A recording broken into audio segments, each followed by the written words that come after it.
Hello everyone. The title of today's episode is Remembering Oceans of Bliss.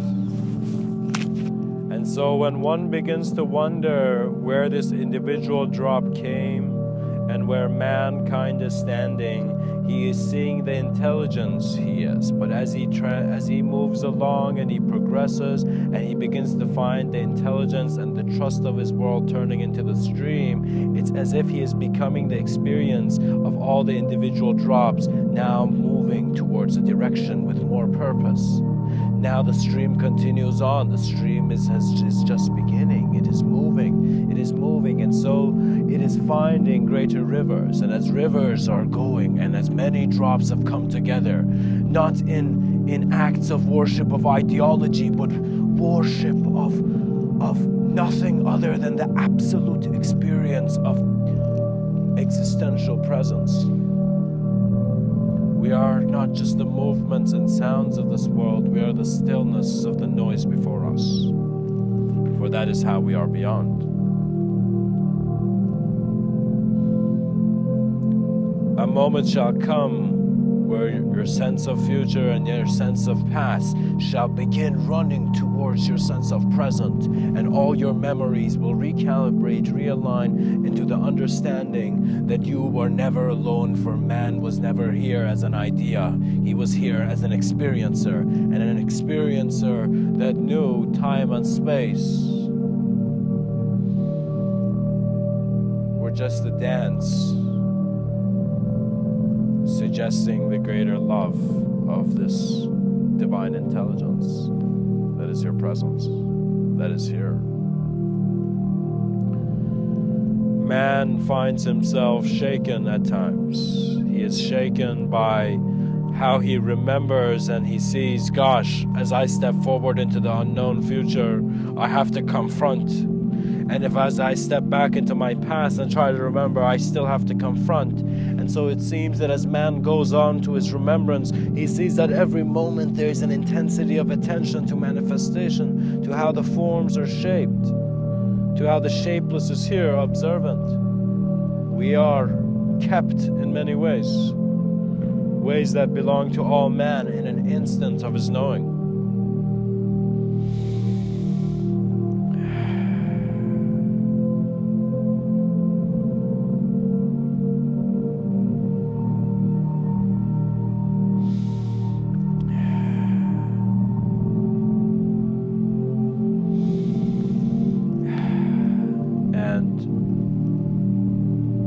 Some manner, my friends, the drops join and they begin to move towards the waterfall. They see an apocalyptic end to a dimension beyond their understanding. For these drops have been together, they have found themselves in union, just like as how human beings come together, they have found themselves in union, and they are going towards this purpose of their collective being. And as they are going, suddenly they fall into the trust of the unknown beneath them, and then they are directed to where they need to be. For as the rivers continue, the oceans of bliss were always welcoming you. They were always welcoming. It is a sense of absolute contemplation that you begin to see that as you have attention, just like on an object in this world, just like how you're paying attention to my talk and it's becoming real, there is an existential sensitivity that you can become aware of thought to a point that thought becomes real. And when thought becomes too real and it becomes a bit out of control in the sense that it's becoming real and you want to respond to it, there comes irrational behavior. And what is irrational behavior? It is judging a bit too early. And why do we judge it a bit too early? Because we are judging ourselves a bit early. We're judging our survival, our tolerance, our stability, our passage. But we must see that it is all sustained by the flows of life. And so the oceans of bliss are remembered to be the absolute core of that intelligence that observantly allowed manifestation to take place. For mankind as a the physical aspect of mankind is a physical entity.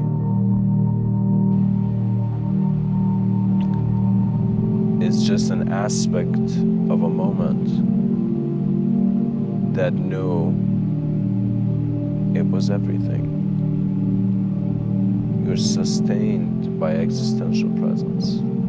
You are sustained by existential allowance to not just go do something which you feel should be a response to how your life is right now, but for you to go and feel and find the roots of how you have come into this manifestation, the roots of how you're in this plane of existence.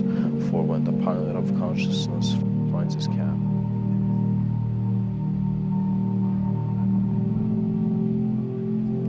he has flown beyond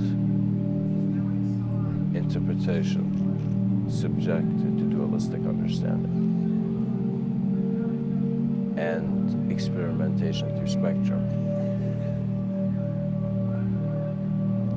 As the void teaches you of the silence that holds every sound, you were the greatness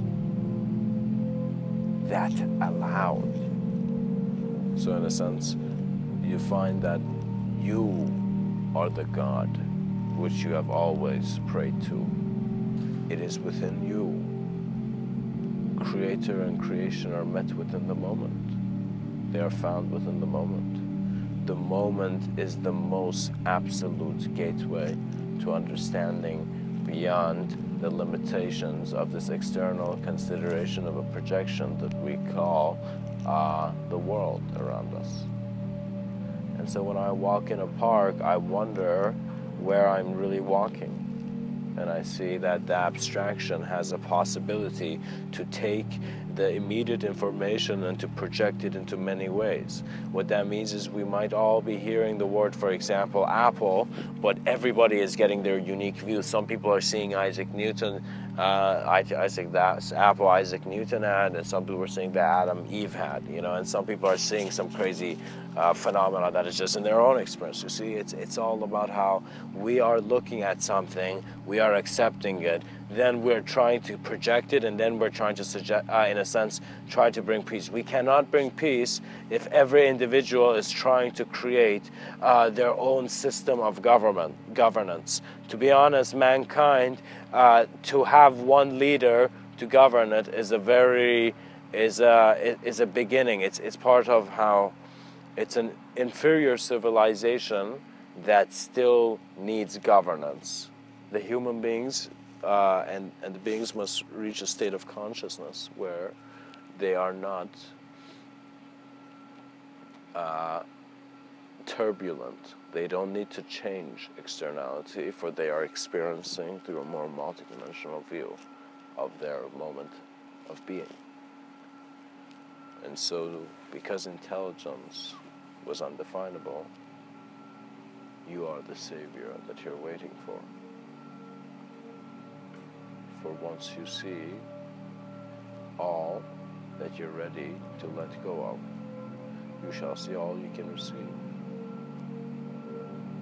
And so there's, of course, a very beautiful quote here by Rumi. And Rumi was a very realized Sufi mystic. You can see from his quote, perhaps 900 years ago, how this human being looked at the world. And he simply said, and this is his words of advice, before life takes away that which you're given, give away all there is to give.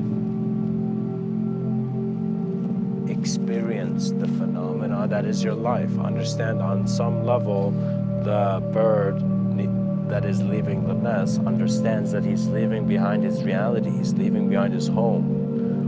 And it might feel hard, it might feel cruel to those behind them, but you must see, for humanity's sake, this bird needs to fly. Because you don't know, this bird perhaps needs to be the bird that would inspire that poet to write about birds. You do not know the inspiration of your purest, most absolute energetic expression here as your causality and destiny become a glimpse in the eye that never had to see. You are where the caveat of disturbance ends. And so all subjugations of modes of thought crumble, and you see there was never such a thing as sanity, there was never such a thing as insanity, there was just a moment of existence and a very multidimensional layout of a world of many shifts and spectrums and systems within systems. This reality is endless, because just like how man looks at a book and it's like he's putting the words, you are putting out this life to then see what is within. So do not be surprised. Utilize this physicality that you have and go based on this consideration. Be like, all right, I know I'm a physical being. I know I'm in this external world. If I'm assuming this is an external world, if I'm assuming there's unknown aspects within me, how do I explore these unknown aspects? What that means is learn from your externality to then see within the internality that only was, there was no internal external. What that means is once your tool was used to create that new experience, it was no longer required. Your flexibility must be in how endurance becomes the most natural act of your manifestation. And so this is where Mr. Within cannot give you a better lesson than you being in silence, stillness, calmness, gentleness, and sincerity in nature. If you go in nature and just try to learn from its design, it will be a greater gift, because nature teaches in silence, but mankind teaches through noise. And that is why, on some level, I have always learned from the natural world, for it needs no student. It's as if the passage of nature. What that means is the teacher might tell the student a lot of things, but there are some men who come and shake both the teacher and shake both the student and tell them, look within yourself and see that the only teacher is your moment of being. Your salvation is in your understanding of how this world in one integrative view belonged to the moment of conception that is your origin of awareness. Bring the absolute here, bring it close, bring divinity and sacredness in your life. Cherish this, for you need to have a trust in your intuition and in your naturalness of your design to walk in this life. What that means is, regardless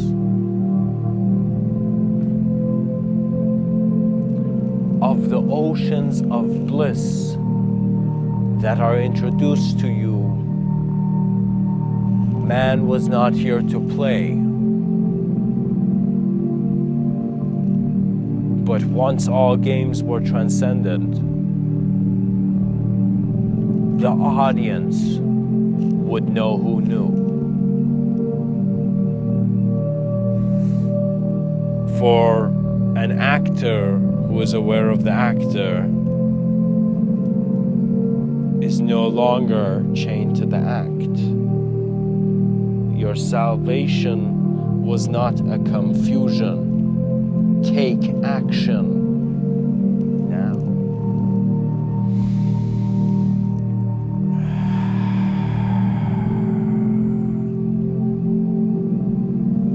For the drop recognizes that it belonged to the oceans that looked at greater skies. There is a very beautiful quote by a man named Kabir. And Kabir has a quote. He says, many know that the drop merges into the ocean, but few know that the ocean merges into the drop. And guys, it simply suggests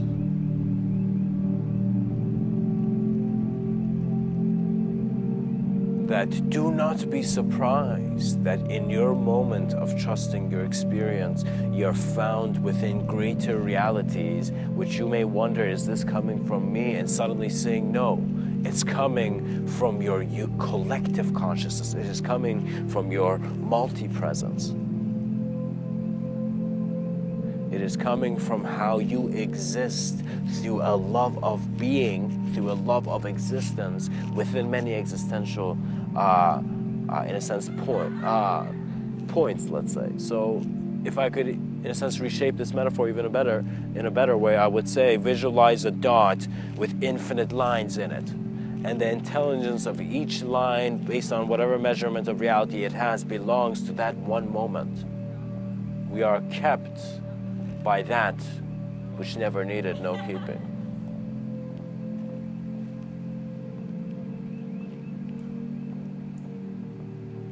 For the path that suggested your destination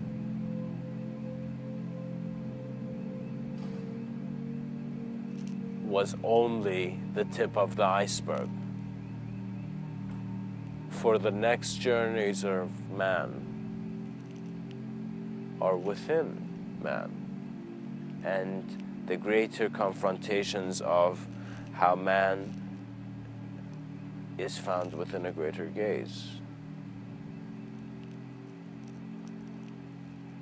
Serve all life, and within that sea that you have also served yourself.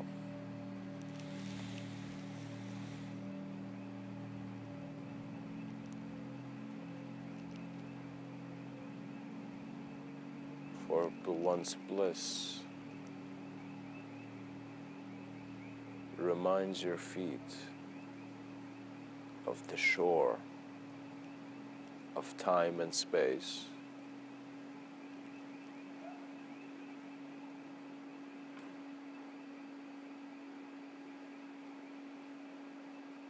You were never a swimmer, but that is why you dived in.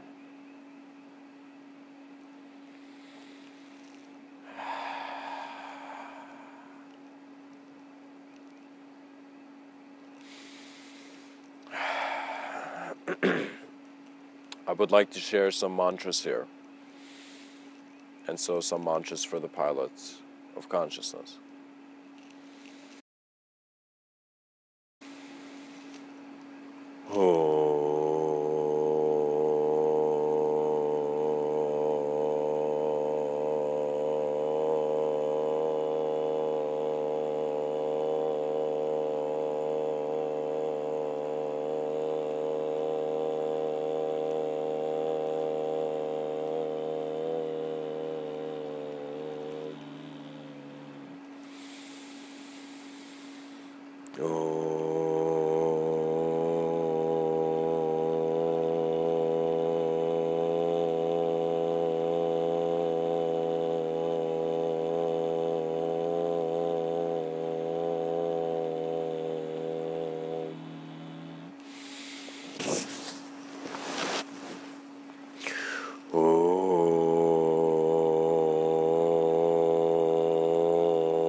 Much blessings and namaste.